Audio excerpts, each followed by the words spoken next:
Welcome to the River City Hardball Podcast. I'm your host, Andrew Gibson. Always a pleasure to welcome in my friend Jacob Evanich from Optimized Physical Therapy and Sports Performance. Man, I have to tell you, I am on cloud nine still, and I don't think I'm coming down from that cloud anytime soon with the Atlanta Braves winning the World Series this week. How are you doing tonight? I'm good, man. I'm happy for you because I know exactly how you felt when the Cubs won that World Series in 2016. That's how I was for months. So I'm happy for you. I'm happy for this area that ended up happening for the Braves. Heck of a story this year. It was awesome. Awesome to watch. I still can't believe the Braves got it done. I mean, you think about regular season, 88 wins, the Mets and the Phillies and the Nats, they just never could put something away. And as far as the division title, and the Braves just kind of hung around. They made some deals at the deadline. Totally paid off, and they played incredibly well down the stretch. It's amazing to see it. Yeah, not your typical run, but it was amazing. Really awesome to watch, and I just couldn't believe the way they really just shut the Astros down. I mean, there was no drama whatsoever in that last game. They weren't going to let that get away. Yeah, and I'm thankful. Yeah, go ahead. I was just going to say, I mean, last year – it had to have been so much of the experience they had last year being, up 3-1. And then this year, just really being ready for those moments. It was awesome to see.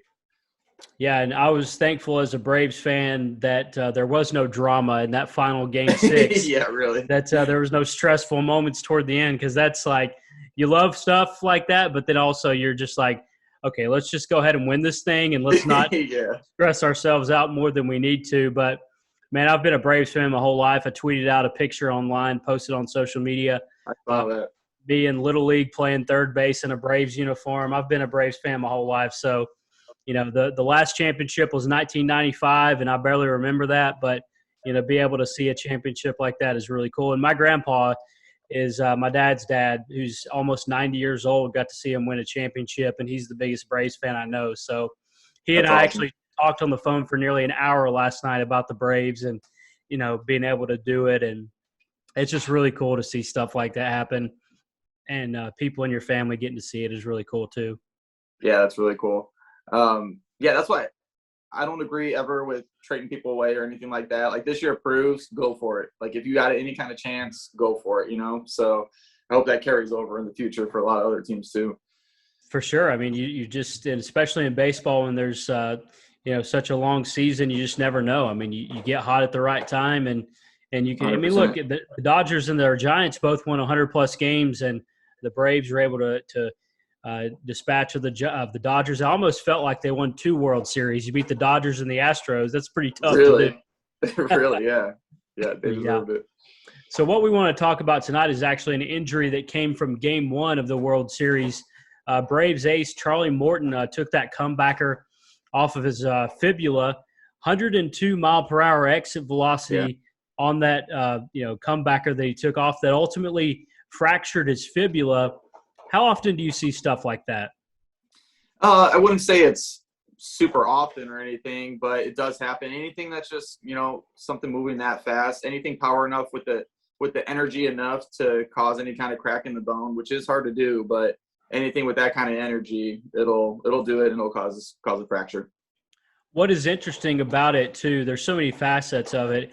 And I read a story earlier on ESPN that they put out in the aftermath of what happened, was that he actually between innings went into like the clubhouse, and they actually had an X-ray machine in the clubhouse. So he goes back there and he gets a quick snapshot to tell him if it's broken or not. And the initial image said it was not broken. So then he goes back out. That's why he went back out. And continued to pitch. So he throws 16 pitches on basically a cracked fibula, strikes out a couple of guys, Altuve and Bregman, which is incredible. And finally, on that last curveball to Altuve, you saw him like kind of kneel down and grimace, and that's when you knew that he was coming out of the game. But it's pretty amazing what he was able to do on a fractured fibula. Oh, yeah, it really is. I couldn't imagine the kind of discomfort he was having, but I just wonder if, it'd be interesting to see what the radiographs were kind of looking like, where was it kind of minor and then just, pushing off a couple extra times like that just caused a little bit of an extra separation where they could finally see it. I would think that's probably what ended up happening, but yeah, pretty awesome story. Dude is so gutsy. Well, and that just shows you. I saw Freddie Freeman. His quote was, "If that doesn't tell you what you need to know about Charlie Morton, then I don't know what does." Really, yeah, yeah. And Well, and luckily with that, I mean, compared to some of the other injuries the Braves has had this year that we've talked about, luckily this one it should heal a lot quicker. So it'd be interesting to know what kind of. I was trying to look and see what kind of break he actually had, because there are different kinds of breaks that differ in severity, of course. But I wonder with it just being, it has to be more of a non-displaced fracture where everything's just still relatively in place, so everything's lined up itself. So that's a lot easier to heal, and you don't really need any extensive like surgery or anything like that. It can just kind of heal up on its own. Typically, you're looking around like 6 weeks, 6 to 8 weeks. So luckily, that's an injury that he'll be ready to go next year, full tilt. yeah, that's what they said. He'll be back in February for spring training. But when you look at what he actually suffered, he did have to have surgery for it. Is that typically the case for a fracture like that? He did have to have surgery? He did, yes. Oh, he did. Okay. It must have been a little bit displaced then, because if the bones are actually or depending what kind of fracture it was too, because there's different ones. There's like a spiral, comminuted, where it's different fragments of the bone kind of come off. So there's a lot of different kinds of fractures, and it just depends the severity, whether they'll need surgery or not. So his must have been actually a little bit displaced, where they had to realign everything. So basically what they do with the surgeries, whether they're using pins or screws and plates or what have you, they do whatever they need to line up the bone the best that they can. So then if the bone is close together, it'll heal. So that's what they must have had to do in his case. It must have actually kind of displaced a little bit too far. When you're talking about a guy pitching on a fractured fibula, I mean, is that just like adrenaline just going through your body and you almost become numb to it? How does all that work? Dude, it would have to be, I would think. Yeah. Pretty impressive stuff. But yeah, I wonder if just like the twisting, because especially at the ankle, you get so much twisting, especially when you're pushing off the mound and all that. So that's what must have finally kind of been the final straw with him, because there's so much torque going through that leg and energy going through that leg to kind of drive it all the way through your body to your arm. So it was his plant leg that he's really driving off of. So yeah, it had to be adrenaline. And I don't blame him. World Series, I mean, and he's a big time pitcher, so he's a gamer. So yeah, something else. I thought whenever that happened, okay, this is game one. The Braves just lost Charlie Morton for the World Series. I know. This is over. Good night, Braves, because we don't have – I mean, they had Max Fried and they had Ian Anderson, who pitched very well. But it's like when you lose a guy like Charlie Morton, you think it's over. And honestly, that's basically been the microcosm of the Braves season. They lost Acuna in July and they thought the season was over. Yeah, and really. The guys just kept battling. Yeah, and that's why I thought game 5, I was like, man, they probably would have closed this out if they had Charlie Morton this game, But, yeah, they're a bunch of gamers. Great. It was fun to watch. I thought the same thing. That was the game 5 on Sunday in Atlanta when they had a chance to close it out. Adam Duvall hits the grand slam in the first inning, which was just insane. That place went nuts when he hit that grand slam. And I thought, if Charlie Morton is pitching in this game and they have a 4-run lead, this World Series is over. You wrap it up in Atlanta, and you don't have to worry about going to Houston. But I thought it was interesting, since they lost that game and the World Series shifted back to Houston. Obviously you wish that they could have wrapped it up in Atlanta as a fan. But as I continued to think about it, I'm like, well, you know what? This series going back to Houston and American League Park actually helps the Braves lineup, because they can put an extra hitter in that lineup. And many guys, so many guys can hit home runs in that lineup. And you saw Jorge Soler hit one of the most monstrous shots. Yes. Excuse me. Phenomenal. That we've ever seen, Yeah. Yeah, absolutely. So yeah, with Charlie, the only other thing I was kind of thinking of is, when you play so late into the season, in general, there's not a huge off season for the Braves players now at this point. So they'll probably be going right back into training. The majority of them, they might take a week or so to enjoy all this. But those guys will be getting back to work to prep their bodies for the next season already.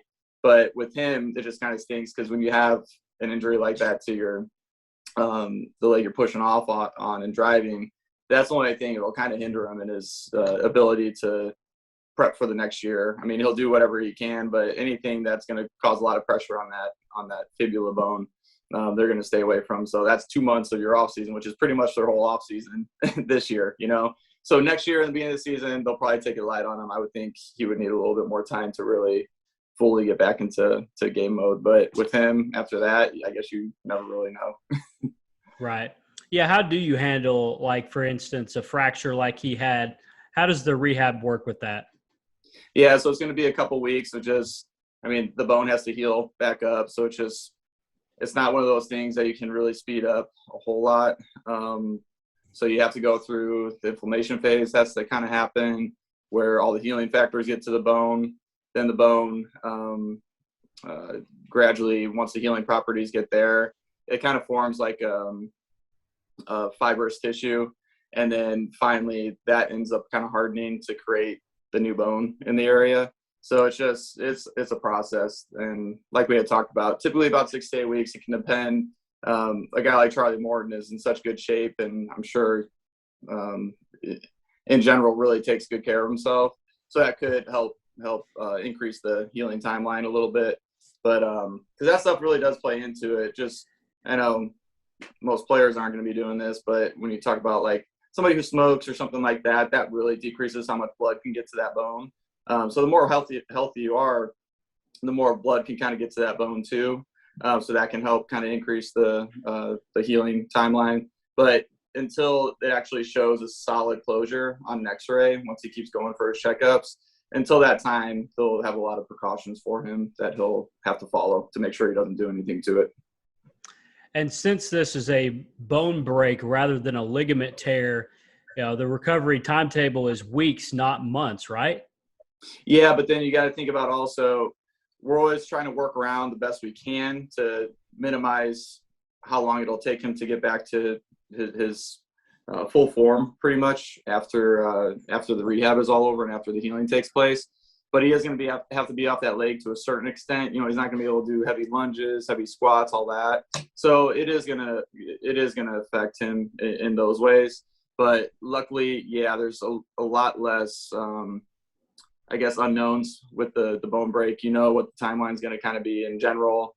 Hopefully sooner than later it gets healed, so he does have a little bit more time to build his body back up in time. But the ligaments, sometimes you don't know. Sometimes there's a little bit increased laxity of that ligament. You have other complications where guys don't come back as quickly as you would think they would. But with the bone break, he'll be good. So with Charlie Morton, we are talking about an athlete who, like you said, is in terrific shape.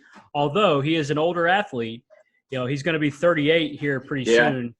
How much does that factor in terms of recovery, being the age that he is? He should still be okay at 38. I mean, like we were going to talk about, he really takes good care of, or I assume he takes really good care of himself if he's pitching at that level at age 38, 37 going on 38. I guess the biggest thing would be how ready will he be able to pitch. And like I said, I think they'll really kind of slow play at the beginning of the season and probably have him on a certain, set pitch count and all that kind of thing to really build up his body. Because it just takes time we've talked in past podcasts, to really develop that power and speed, power, speed, and strength. So that's what the off season is for, to really build up that strength and kind of remobilize your body. So you'll be able to do probably a lot of the mobility exercises and everything, but it's just a matter of having time to really build up that strength and speed again. Well, we talk about the off season of baseball. Freddie Freeman was talking about how, we've been at this since February. It's November now, and we just won the World Series. So it's definitely a grind. And then they're going to start right back up again in February. That's 3 months from now. Is that enough time for Charlie Morton to get back to where he was? I would never say never. Hypothetical. I mean, he could very well be ready. Those guys have the best of everything available to them, and they'll really rehab every possible way they can to make sure he keeps his strength. So he's as ready as he can possibly be going into the season. But yeah, just he won't be able to have his typical off season and everything. But that's fine. They'll kind of work around it, and he'll be able to get back to where he was. If you were advising and training Charlie Morton, how would you go about the rehab process? What kind of exercises would you try to focus on for his recovery? Yeah, so while he's, especially this initial, since he had the surgery and everything, you just want to make sure all the joints stay really mobile around the fracture. So you want to make sure that ankle stays. I don't know the specifics of the surgery, if there is anything that they saw where he might have certain precautions or certain movements he needs to kind of stay away from to make sure he doesn't put too much stress on the fracture and everything. But I'm assuming it'd be fine with just making sure he's keeping his ankle motion. Same thing, knee, hip, all that. So you're doing some exercises to make sure you're not just sitting there and letting things stiffen up. You do want to work, it's fine to work the muscles in the area a little bit, because you do want to promote some of the healing with the blood flow and everything, and working those muscles a little bit will do that. The main thing is just making sure you're not doing anything that's going to put those high forces and high energy through that bone. So it'll probably be non-weight bearing for a certain period of time, not putting any weight on that bone. And of course, anything like he does on the mound where you're pushing off or anything extreme like that, jumping, landing, you're staying away from that stuff until that bone has shown really good healing. But as it continues to heal, he'll get clearance to, gradually increase what kind of exercise he's doing and the intensity of it. Also, something I would do is try to lift as heavy as he could on his opposite side, because sometimes there is a little bit, you can have some strength gains just generally globally throughout your body, which will carry over to that right leg, even though he's not working it as hard. As long as you're working that other leg really hard, it'll kind of transfer over long term into making sure you maintain some of that strength in his right leg. So that's some things you can do too.